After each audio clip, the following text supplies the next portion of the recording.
Kerro Voti, koska Voti Kebab avattiin?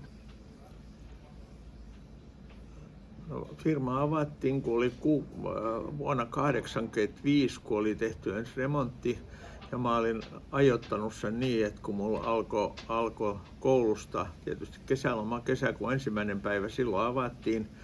Ja mä kävin aamulla ensin hakemassa LSOlta lihaa ja noin 5 aikaa aamulla ja sitten tuolta kauppatorilta vihanneksia ja rakensin vartaat aamulla niin sitten firma avattiin 10 aikaa ja ruvettiin myymään niin mä olin sitten töissä koko kesän ja sitten kun mun kesäloma loppui, niin vaimoni Marja-Liisa niin otti kesälomansa silloin syksyllä ja piti firmaa auki sit päivisin sen 1,5 kuukautta ja kaikki hommat tehtiin itse, koska työvoiman palkkaaminen maksaa, sen jokainen tietää.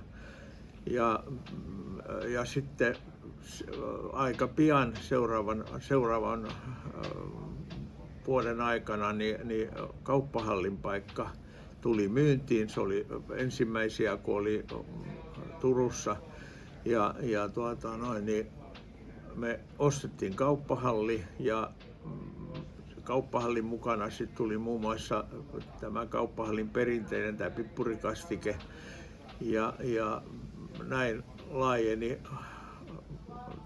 laajeni sitten tämä firma tämmöisen